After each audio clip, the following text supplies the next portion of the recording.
கப்பலை செய்ய சொன்னான். அல்ஹம்துலில்லாஹ் கப்பலை செஞ்சதுக்கப்புறம் இது உன் பையனை மட்டும் அதில் ஏற்றாத, உன் ஃபேமிலி யாரும் ஏற்றவனா நம்ம நல்லடியார்களை மட்டும் ஏற்றிக்கிட்டு கப்பலை ஏற்றுங்க சொன்னான் அல்லாஹ். அப்போ நூஹ் நபி சொன்னாங்க, என் பையன் இப்போ எங்கே நிற்பான்லா, என் பையன் இப்போ எப்படி விட முடியும்?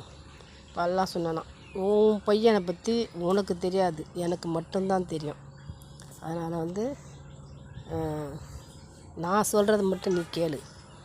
உன் பையன் தவறானவன், அவன் நம்ம இது கப்பல் ஏற்ற இடம் இல்லை, அதனால் அவனை அப்படியே விட்டுரு அப்படின்னு சொன்னதுக்கு தயங்கி நின்றாங்களாம். சொல்கிறத கேளு, தயங்காத, உன் பையனை அழைச்சிட்டு போக வேண்டியல, உன் ஃபேமிலி அப்படியே விட்டுட்டு உன் குடும்பத்தை விட்டுட்டு நீ வந்துடுன்னு சொன்னதுக்கு தவிச்சு போயிட்டு நூஹ் நபி வந்தாங்களாம்.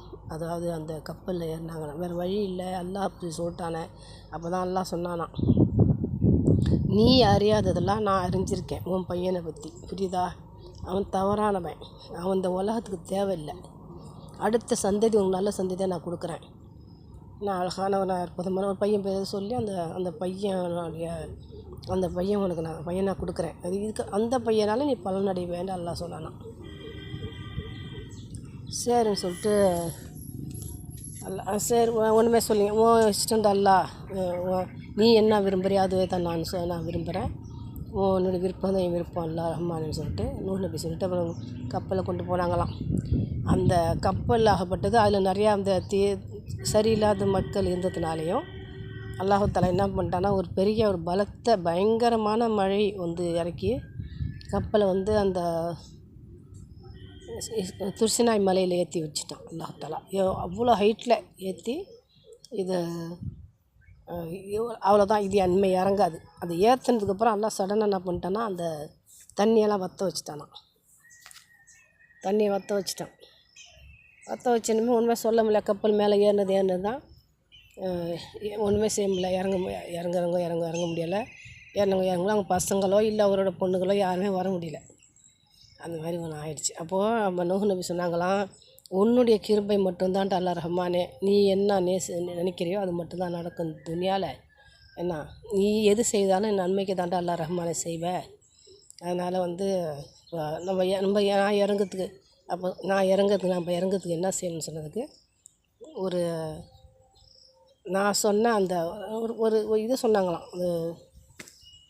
கயிறு மாதிரி ஒன்று நீட்டாக வச்சு இறக்கி அதுலேருந்து இப்படி இறங்கி ஒவ்வொருத்தவங்களாம் இறக்கி கொண்டாந்து இறக்கிடுங்க. ஆனால் கப்பல் தயவுசெய்து கப்பல் கண்டிப்பாக கீழே இறங்குது, அவ்வளோதான். கப்பல் மேலே ஏறினதான்னு சொல்லிட்டு அல்லாஹ் சொன்னானான். அப்போ அல்லாஹ் ஒரு முடிவு எடுத்துட்டான்னா அதை கண்டிப்பாக யாராலையும் மாற்ற முடியாது. அல்லாஹ்வுடைய இதுதான் அதான் உண்மை. அல்லாஹ் முடிவு பண்ணால் யாரும் மாற்ற முடியாது. அல்லாஹ் கையில் இந்த உலகம் இப்போதைக்கு துனியா முடிய போகிற காலம்மா. இப்போது துனியா முடிய போகுது. அப்போ ரொம்ப நாளாக இதான் சொல்லிட்டுருக்காங்கன்னு நினைக்காதீங்க. முடிய போகுது எல்லாமே. ரசூலுல்லாஹி ஸல்லல்லாஹு அலைஹி வஸல்லம் சொன்ன சில வார்த்தைகள்லாம் இப்போ நடந்துக்கிட்டு தான் இருக்குது. எதெல்லாம் சொன்னாங்களோ, இந்த தங்க பொருள் தண்ணியில் கிடைக்கும், அது கிடைச்சிட்ருக்கு. இப்போ நிறையா பேர் எடுத்துகிட்ருக்காங்க. இந்த கடலில் அங்கே இங்கேன்னு சொல்லி துண்டு துண்டாக்கா தங்கல் கிடச்சிட்ருக்கு. அப்புறம் கயாமத்து நாளில் கிட்டத்தட்ட மக்கள்கிட்ட நகை கொடுப்பாங்களாம். யார் அந்த இது அதாவது ஜக்காத்து கொடுக்க வரவங்க என்ன செய்வாங்களாம், இந்தாங்கன்னு சொல்லிட்டு கொடுப்பாங்களாம். அப்போ அந்த மக்கள் சொல்லுவாங்களாம், எங்கள்கிட்டையும் நகை இருக்குது, எங்களுக்கு வேணாம். அப்படி ஒரு சுச்சுவேஷன் அல்லாஹ் கொடிசத்தில் இருக்கும். அதுவுமே வரும். அப்படி வரும்போது அல்லாஹ் அந்த ஒரு வார்த்தை சொல்லுவான், இன்ஷா அல்லாஹ் அல்ஹம்துலில்லாஹ். அல்லாஹ் அதாவது இந்த உலகம் நெருங்கிக்கிட்டு இருக்குங்கிறது தான் உண்மை. அல்லாஹ் என்னதான் நம்ம மக்கள் அலட்சியமாக இருந்தாலும் இதுக்கு ஒரு முடிவு இன்ஷா அல்லாஹ் கொடிசலுக்கு நடக்கும். அதுக்குள்ளே தயவுசெய்து நல்லது தேடிக்குங்க. இந்த உலகம் நமக்கு சொந்தம் இல்லை. அதனால் தயவுசெய்து நல்லது தேடுங்க. மக்களுக்கு எது தேவையோ அதை கொண்டு போய் சேருங்க.